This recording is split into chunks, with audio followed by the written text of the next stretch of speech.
Hey everyone, Dan Kaufman, Sport Techies Managing Director here. Thank you for being here with us on this day 2 of the Sport Techie Pro Day doubleheader. Today we focus on fan engagement presented by AT&T Business. This panel is titled Setting New Standards in Fan Experience Whenever and Wherever They Are. It's my pleasure to welcome to the stage Kevin Griffin, Director of Sports and Entertainment at AT&T Global Business, Danny Branch, SVP and Chief Information Officer at AMB Sports and Entertainment, and Carl Pierberg, VP and Chief Technology Officer at AMB Sports and Entertainment. Welcome, gentlemen. Thanks. Thank you. Good, Dan. Great to be here. Awesome. So we'll jump into the questions shortly, but first, some logistics for the audience. My panelists will do their best to join you in the speed networking area of the event after this session. So meet them there and chat with them and get to know them, and that'll take place directly after we're done. Also, send your questions in the questions tab. Don't wait till the end. Send the questions throughout, and we will do our best to get to them as we're chatting here. All right, gentlemen, we're talking fan experience and fan engagement. They're broad terms, so I want to kind of try to define them first. They might mean different things for different people. I think you can probably consider fan engagement to have maybe 3 categories, maybe 2 categories: in venue, out of venue, digital, but maybe there's even more beyond that.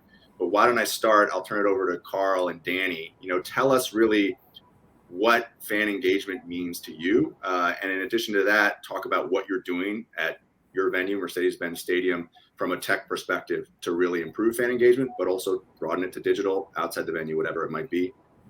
Danny, I'll turn it to you first, and then Carl, please feel free to chime in. All right. Thanks, Dan. I thought the topic title, the way you put it, setting a new standard in fan experience, was if we look back at when we started thinking about this stadium, that was at the forefront. I mean, that was one thing that Arthur, our owner, made clear from day one, was we were going to set a new bar from a fan experience perspective. We were focused on the fan.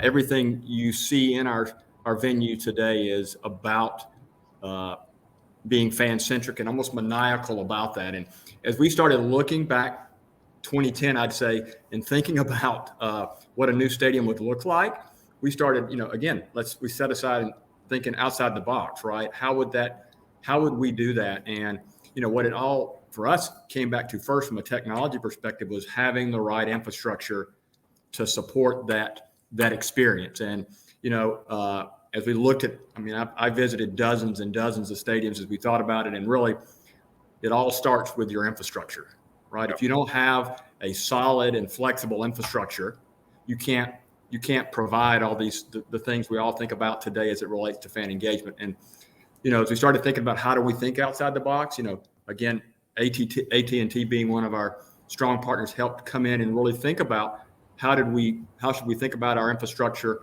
And really, we thought about it from how do we create a future flexible infrastructure, not future proof. It's how do we make it flexible enough to grow and adapt as the experience changes, right? Because we all know it does. And the expectations of our fans are continually evolving. And that's where we engaged, AT&T and really thought about that. So number one, we put a focus on that infrastructure. We put a focus on connectivity, right? And ensuring that the fans could connect, because that was tremendously important as you think about the whole fan engagement is being connected, right? When you enter our venue and being able to connect, whether, from a wireless perspective, whether via your phone or via your cell. And that was what we tremendously focused on. And Carl can, then I'll let you highlight, again, from there, once we had that, it's really led to multiple other initiatives that you've seen us evolve with. Carl can talk about from security to cashless. Again, they're all built on this infrastructure, this robust infrastructure. So, Carl, maybe you could highlight some of those things. No, Danny's 100% right. We can't do anything without that foundation for us to build on top of. And if we can't connect up now, everything now has moved to almost entirely SaaS-based. We don't run an isolated on-prem almost anything here. So once we've got this great foundation of connectivity, and it ranges anywhere from fiber connected all the way up to Wi-Fi to cellular connected, that becomes kind of our foundation we build on. And now it's about finding those. What are those new moments that we can find for the fan experience, and how do we start to plug in and build those in and create a series of connected moments that that matter for our fans and really just let them flow into each other. So, when we start talking about how does the fan experience in venue look, it's about understanding every part of it, and looking to do this in a way that you're building, but you're building composably. You're building in a way that you can pull something out and replace it. We opened the stadium up. We were, 110 Chea mags all over the place. We moved that out. Now we moved to a great company called Evolve, which lets our fans walk right in, or walk right through security. Now we got to talk through, how do we solve that next gap? How do we get it so that our fans are enjoying what's on the field behind me here, and not worrying about, hey, I'm waiting in line here, or I'm having to pay for something there. I think that's the direction that it's going. So how do we start to layer right on top of that, and build those things out? But we have to do it in a way that we're learning constantly. Danny talked about where we were back in 2017 is way different than we are now. It's going to be way different than we are in 2022. So we've got to build things out with this pattern of like, okay, how can we learn? How can we move? But yet also be ready to say, okay, that worked. We learned some stuff here. Let's pull that out. Let's put something else in, and let's go. Yeah, interesting. A couple of things I want to add to that. When you think about fan experience and fan engagement, certainly there's the different types of engagement that you can have in venue, out of venue, digital, but there's also the demographics. There's different fans that you have to consider and different engagement that those fans might want.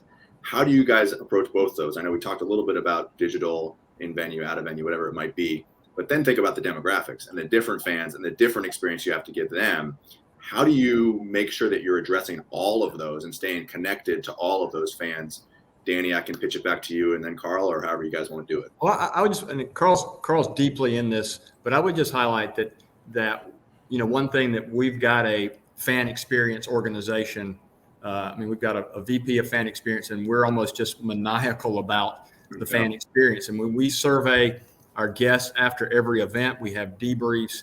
So, I think, Dan, we're, and that's a broad spectrum of all our guests that attend, and we focus on that. And I think, Carl will tell you, there's many programs that we're looking at that, again, I use the word, how do we focus on? A lot of this impacts whichever demographic you're in. That whole sort of, from the time you leave your home to the time you leave, how do we create a almost frictionless experience, right? Because we know those points of contention are the things that make you think about, do I go today? Or do I stay at home and watch it on watch it on my TV here? And, those friction points are what make a difference. And I think we're constantly focused on that, sort of that cradle to grave of when you leave your house to when you head home. How do we make that, a frictionless experience that you go, I want to go back again, versus where you had contention? I think Carl can talk about, how we're constantly analyzing our guests. Yeah, go ahead, Carl. Yeah, it really comes back to, you have to ask your fans. You have to ask. You have to listen to what they want, and then you have to respond and be able to kind of match that. There's a lot of vision casting that goes into that, but there's also a lot of responding and making sure that the fan experience, and we are listening and providing them what they do want. I'll say, when you come into demographics, one of the biggest things we found is, there are definitely trends amongst those demographics, but you'd be surprised at how many people span and flip demographics. So, there's young kids that frankly hate some of the frictionless stuff, and there's old people that latch onto it and love it. So you can't just assume, that people are going to move into those demographics. But yeah, it comes back to listening and responding to our fans, and then also to including everyone, to thinking through the people that are going to come into our venue. How do we make it so they're having an unbelievably great experience, and then they want to come back? Interesting. Kevin, what would you add here? Yeah, I would pick up on what Carl just ended with there. When we think about, engaging with connected fans or different types of fans, for us, it starts inside the venue, right? Having that network foundation, right? And you can break that down into, 3 subcategories, if you will, right? So the infrastructure layer. So if you think about, your DAS, your Wi-Fi, your fiber, your cellular strategy, really having a good foundation there is really paramount to reaching fans in general, right? And then any demographic of fan categorizing. Further, though, then on top of that, you have the application layer. So this is where you have your team app integration. You might have point of sale integration. You might have compute integration. So those are two critical foundations. And then on top of that, the third layer is the experience layer. And this is really where that connected fan sits, right? And if you have that good foundation, you can really ignite some of these experiences that we talk about often, such as AR, VR, XR, to reach a wide range of your audience demographics, right? And then outside of the venue, we look at it as taking that foundation and moving it to mobile devices. So now you're reaching that dispersed fan base that might never be able to come to your venue in a different way, right? And you can just move that experience, whether it be digital, social, outside the venue. And then the last one I would add, if you look at Mercedes-Benz, is really actually a great example of this, is differentiated experiences, right? Look at what Mercedes-Benz did during the presidential election cycle, right? It was a voting location. It was a massive vaccination location. So they're connected in with Georgia Tech, right, in the greater Atlanta district. So they're reaching fans in a different way, right? That might be different than the way we traditionally would consume entertainment in that venue, whether it be a concert or a sporting event. And technology is really an enabler. If you think about the logistical to pull off a vaccination or a voting site, or even an educational experience, it's pretty impressive. So that's what I would add. Hey, Thanks, Kevin. Go ahead, Danny. Dan, I saw one of the questions out there, and I think Carl was talking about coming in. the second screen experience. And Carl and I, it's one of the things that we constantly, go back and forth discuss internally here. And that's, more so about, we introduced second screen several years ago when we first launched our mobile app. And, again, the experience then was much different than the capabilities today, more, as far as real time versus then it was more, okay, in a few minutes you can watch replayed highlights and things. But, we constantly go back and forth, on where do we want the fan focused, right? Yeah. And a balance of, hey, you're coming to the game, we want your attention and your full focus on, say soccer or football, on that supporting the club. But we also realize, there are those fans that would love to have potentially different views, real-time views, especially as you relate to different calls and things like that. So that's something we're constantly going back and forth. Carl will tell you, discussing internally. And, I think there is a future for it. Again, I think we've got to just get everybody comfortable with how that, what it adds to the experience, right? Yeah. Carl, tell us more what you're thinking on that. Yeah. Yeah, I mean, did we lose Carl? Love it for that field. Oh, you got me back. Sorry. Right, there you are. I think we love it for that every time someone's on the field, that's where people are zeroed in and focused at. But the reality of it is people come and they enjoy media in a bunch of different ways. Dan and Kevin and I, when we were growing up, we watched games, and you went to the game to watch the game, right? When they didn't have games back then, but it came along several years later. But now people, when they go to watch games, they're multitasking all the time, and so we've got to be careful again to make sure we're listening to our fans and not just saying, hey, here's how this experience is going to be, and you're going to like it. Yeah. I want to get to a question that I have, but there's a bunch coming in, which is great. Keep them coming, audience. But let's really hone in on the infrastructure that's in place, right? You got to, as you guys mentioned, you got to have that tech infrastructure to even allow for that second screen experience to function properly. How does AMBSC approach the network investments in stadium infrastructure, particularly obviously in venue, but maybe even outside to allow for watch parties outside or whatever it might be?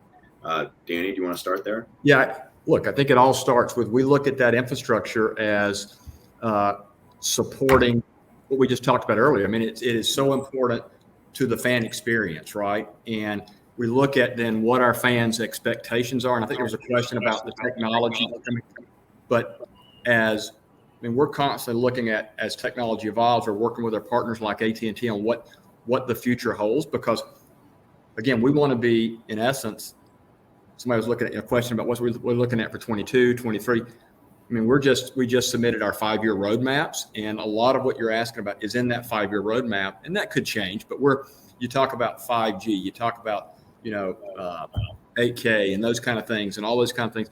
Those are things that we're constantly discussing, because their investments in the fan experience, and our fans are going to expect those, right? Mhm. And if you don't, they're going to go somewhere else they can get them. So we don't look at them as an expense as much as we say it's an investment, right? Because we know, and we've set the bar high, and we've told our fans that we're focused on it. We're we want to be, that place where you go, wow, can you believe the experience I had there at the stadium or at the venue? So again, I think it's all in how you look at those investments. We look at it as an investment in our fan experience, and that's where we lean heavily on our partners like an AT&T to help us lay out that roadmap. And we had AT&T in here last week on giving us, or earlier this week, on some briefings on 5G and where that's going, what they're seeing. And again, that all feeds into our roadmap and how we can leverage it fan experience wise, but also I think operationally, right? We see how can this technology help us tremendously from an operational perspective. Thanks, Danny. Carl, anything you'd add to what Danny said? No, I think Danny really nailed it on that one. I mean, it's just about extending that out. Mm-hmm. Yeah, interesting. Let's talk a little bit then about the mobile, fans away from the venue. What are the possibilities for sports organizations to connect, interact with those fans whenever, wherever they are, which is the subject of this panel. Carl, you want to start? Yeah. So it's funny.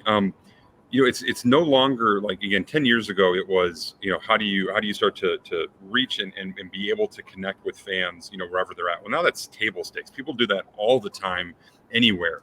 And it used to be, again, we talk about our major sports properties, but hey, how do we get the content out to them about how this player's performing or what's kind of coming up next? A lot of our fans have that information from 5 or 6 different sources, aggregated for them in their sources, and they've got a good sense of what's going on with Calvin Ridley, or how's our offensive line getting improving week over week. So they know that. So now it really becomes about, hey, how do we find out the next level of content? How do we create really immersive experiences for our fans? So, some people will love in-depth content on, the mental health that we went through with Hayden Hurst. That was one of our most engaged with pieces ever. We did another one where Cordell Patterson talked about growing up and the sacrifices he made. So getting that content to them becomes almost the way that you start to engage them year round. And then we start going into some of those tactical conversations.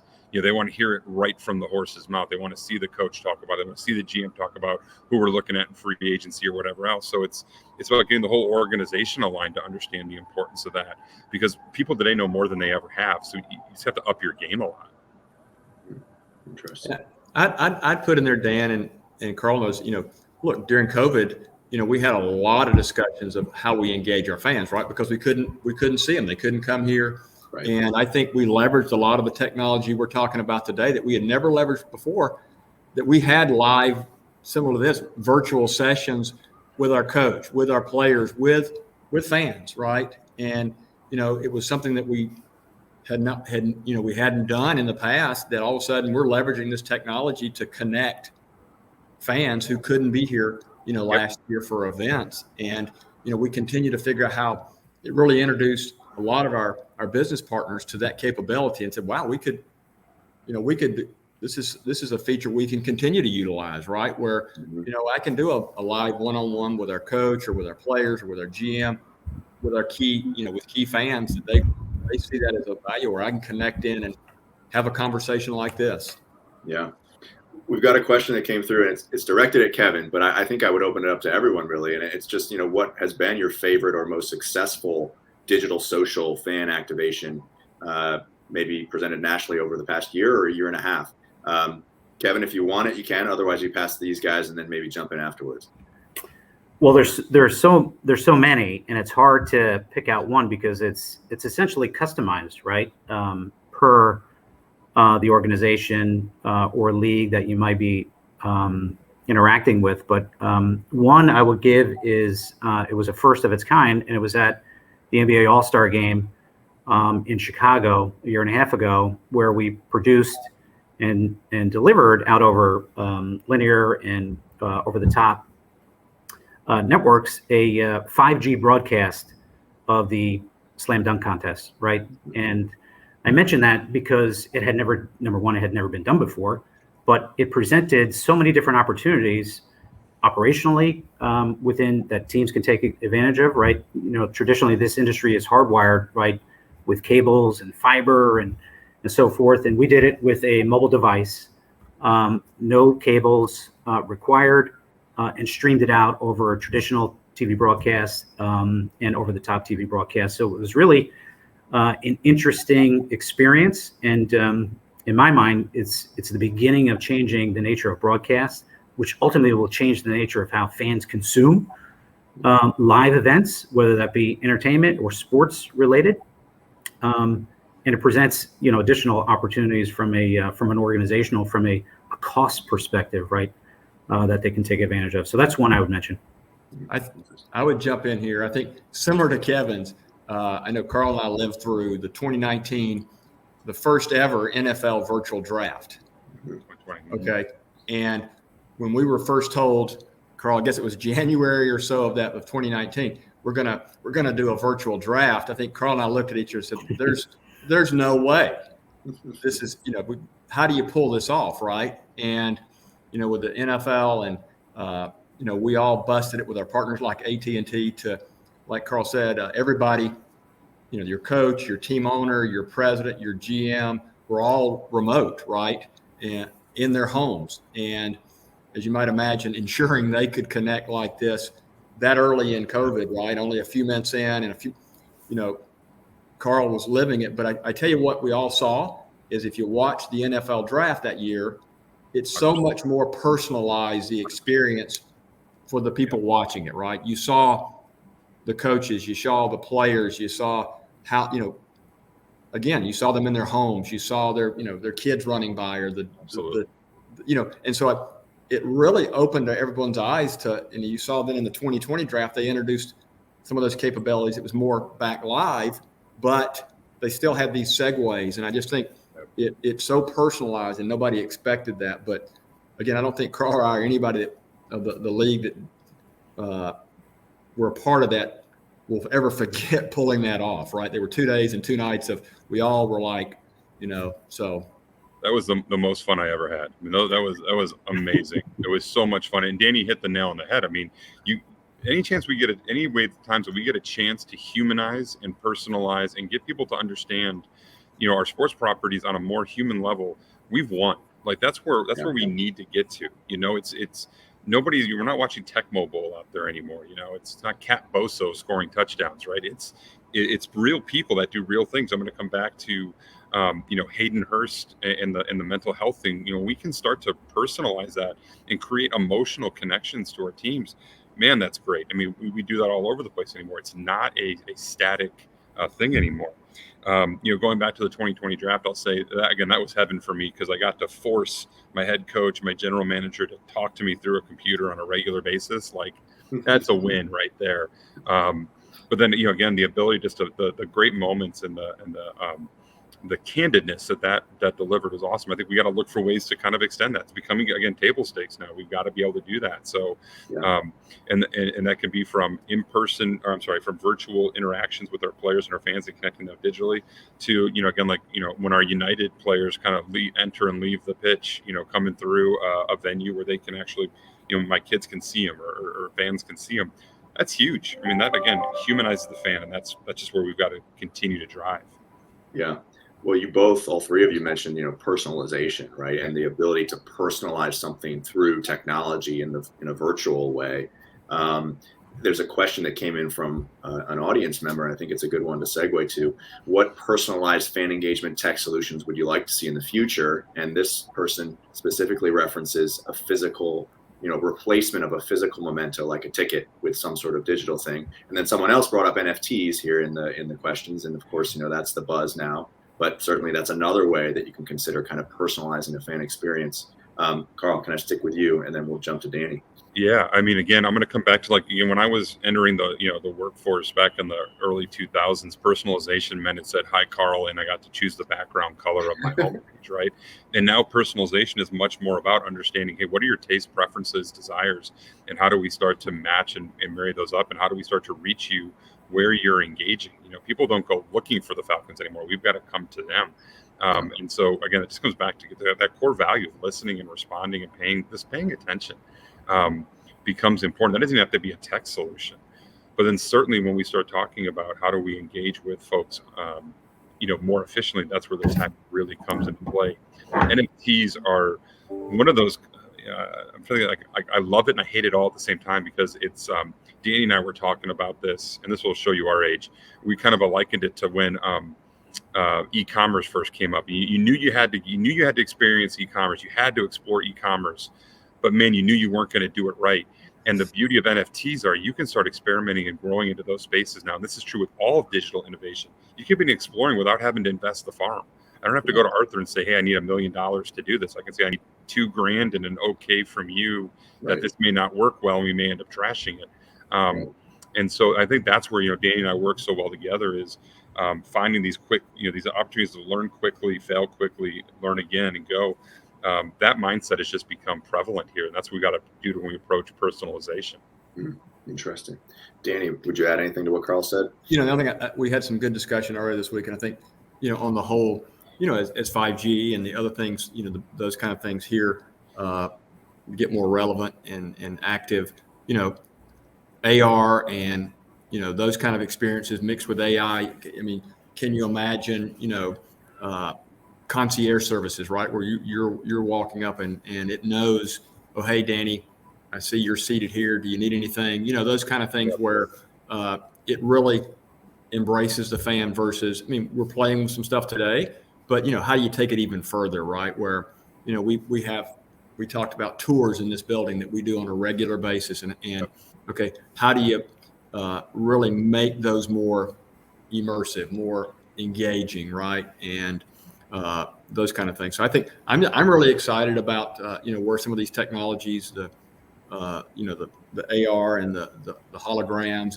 and broadcasting from an operational perspective. Carl talked about we've got some 5,000 miles of fiber in this building today, which is great.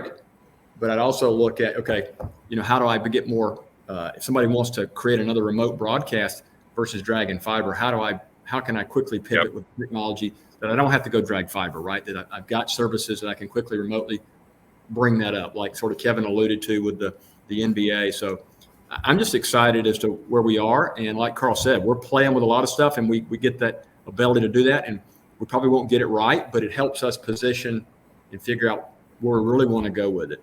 Yeah. One thing I would add, and just to tag on to that, is this personalization concept. I think inside the venue, we can glean a lot of information, right, on our guests that are coming in and out. But I think we're now moving into a phase where when you move outside the venue, as an example, we can now look at users, that might be fans of the Atlanta United in the greater Atlanta area, what their web browsing history is, right? So we can provide some, information on insights into fans' behavior, right? Anonymized, of course, but it can provide organizations with the ability to gain a little bit deeper insight to their fans. What are they doing outside of the venue? Are they going to the movies? Are they watching a specific show? Are they going out to a certain restaurant? So I think you're seeing, this information and data collection and data analysis as being additive to what you can glean off of, the Wi-Fi network and the cellular network within the venue. You couple that with the insight and that you can get from outside the venue, which is pretty unique. And that can dovetail into everything that Carl and Danny were talking about, is how do we personalize and engage differently? How do we create custom content to reach our fans as they want to be reached, which is much different than they were previous. Yeah, well, it's a great segue. Again, you mentioned data collection, right? And I want to turn this question to Carl, but Danny and Kevin, feel free to chime in after Carl answers. But there's all these ways of collecting the data, and that's kind of the some of the benefits that I think that teams and leagues and tech companies get from creating these new fan engagement opportunities, is that you're also collecting data, right? The way that the fan is interacting with it, when the fan registers to be able to be part of it, you're collecting the data. I think that, Carl, I'll ask you a little bit about how you guys are going about that and what's most important for you, but also how do you approach then taking that data and turning it into action, examining it and making a decision. That's the question that I think everyone kind of struggles with because there's so much data. Sure. So kind of, two parts to that. The first thing, when we start talking about data collection and gathering insights on our fans, we have to remember that we're entrusted with that information. Yeah. And that it's our responsibility. It's my responsibility. It's Susie Alvarez's responsibility that we turn that information into ways that help our fans enjoy the experience of being a Falcons fan better. If we're not doing that, then we don't have any rights to their information, their data, and we shouldn't be using it.